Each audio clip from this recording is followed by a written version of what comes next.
À l'Université McGill, ben, j'ai fait en fait une performance, j'ai fait mon bac en chant avec une concentration en opéra. Mais j'ai toujours été chanteur classique. Je revenais, j'ai commencé à faire des concerts. Ça fait longtemps que je travaille dans le monde classique. Même encore cette année, on m'a engagé. Je vais chanter Elijah avec Cantabile à la Chine, début mai. Ensuite, l'Orchestre symphonique de Gatineau m'a engagé en fait pour le Messie d'Andel en décembre. Tu sais, j'ai encore de ce monde-là. Mais en fait, si on parle en fait du concert qui s'en vient, ça c'est un fantasme qui existe dans ma vie depuis je ne sais pas trop combien de temps. À un moment donné, il y avait un film qui s'appelait Bucket List avec Jack Nicholson, etc. Puis tu sais, on dirait qu'à un moment donné, tu commences à penser, ah, c'est vrai, tu sais, des choses qu'on veut accomplir. Mon père, ça va faire 14 ans qu'il est décédé cette année. Puis, je me disais, tu sais, comme, lui, à un moment donné, il dit, un jour, j'aimerais ça, faire ci. Ah, un jour, je vais faire ça. Un jour. Mais c'est parce qu'un jour n'est jamais venu. Parce que du jour au lendemain, on a découvert que le cancer, 4 mois après, c'est comme, oh, il est où? Il est parti. Ça aussi, en fait, ça te fait un peu réaliser que on ne sait pas si demain il va être là pour nous, là, tu sais. So, dans cette idée-là de penser, j'ai plusieurs choses que j'avais sur mon bucket list. Puis c'est drôle parce que je parle toujours de ce concert-là qui, oui, qui est un gros événement. Puis j'en ai d'autres. Moi, je voudrais parcourir le monde entier. Je voudrais faire un voyage autour de la Terre. Là. Je voudrais prendre un avion de place, m'en aller une place. Puis jusqu'à temps que je revienne à mon point de départ. Mais c'est parce que ça, financièrement, ça va attendre un peu. Ensuite, je voudrais écrire un livre. Je ne sais pas sur quoi. Mais on dirait que j'aimerais ça, laisser un livre. En tout cas, ça c'est un autre projet, mais c'est pas pour tout ça. Puis ensuite, mon père, un de ses rêves sur son bucket list, c'était d'amener ma mère danser à Vienne dans un bar. Mais ma mère adore Noël. Fait que cette année, en fait, parce que là j'ai déjà réservé, mais je l'amène à Vienne, on s'en va voir les marchés de Noël. Fait qu'on s'en va en novembre, 9 jours à Vienne, fait qu'on s'en va voir ça, puis c'est pas la saison des balles, parce que les balles c'est janvier à fin février environ là, à Vienne.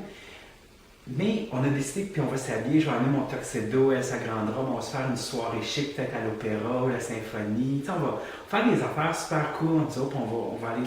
Fait en quelque part, ça, je réussis ça pour mon père, mais un des gros éléments de mon bucket list, c'était ça. C'était, je rêvais de chanter un show genre jazz, cabaret, etc. Puis j'adore le compositeur Cole Porter. À cause de ses mots, à cause de, tu sais, comme du double entendre des fois, dans ses mots, dans ses paroles, la façon qu'il écrit. J'ai toujours été fasciné par ses chansons. Puis là, c'est que je suis rendu assez vieux que je me dis, pourquoi pas? Pourquoi est-ce que je ne mettrais pas mon argent sur une de mes idées? Mais il y a 2 ans, je l'avais écrit, la bucket list. Puis l'année passée, c'est ça qui est arrivé. J'ai retrouvé le papier dans un tiroir avec du linge d'été. Puis là, j'ai fait comme, ah oui!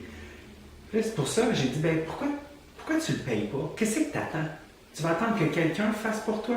Tu vas attendre que quelqu'un t'engage pour ça? Non. Tu es chanteur, tu veux chanter ça. Est-ce que, tu es prêt à chanter une salle où il y aurait peut-être juste 10 personnes? Oui. Est-ce que tu es prêt à perdre de l'argent pour juste dire c'est fait? Ça m'a pris un peu plus de temps, mais j'ai dit oui, je suis prêt à perdre de l'argent pour réaliser un de mes rêves. C'est super cool. Puis là, les gens, tu sais, j'en parle, etc. Puis les gens sont vraiment intéressés. Puis là, je me dis après, quand je faisais du classique, il n'y avait pas d'intérêt de même. Puis là, tout le monde, c'est comme oui, on veut des billets. J'ai pas de publicité, puis je suis déjà au-dessus de 200 billets vendus. Fait que, là, je le sais que, OK, il n'y aura pas 10 personnes dans ça. Chanter, c'est chanter. Crois-tu que tu peux plus montrer ta personnalité de cette façon-là? Tu veux dire avec le show jazz? Oui. C'est hallucinant comment je me sens confortable. Des fois, je les chante les tunes, puis je suis comme, oh yeah! Il y a quelque chose qui est tellement cool, il y a quelque chose qui est différent. Puis j'aime le monde classique, là. Tu sais, c'est juste différent. C'est juste un super feeling. C'est tellement nouveau que je sais pas, ça me donne tellement de papillons que. Classique, c'est un métier que je fais, là, ça fait longtemps. Fait qu'autant je suis nerveux pour certaines prestations, mais c'est différent parce que j'ai assez d'expérience dans ce milieu-là pour savoir quoi faire, comment étudier, comment me replacer, où respirer. Mais là, c'est complètement nouveau, là. C'est des eaux jamais naviguées pour moi, là. Mais j'y vais, puis. Mais tu sais, j'ai quand même mes réflexes de chanteur. Fait que c'est pas perdu, là, mais c'est différent.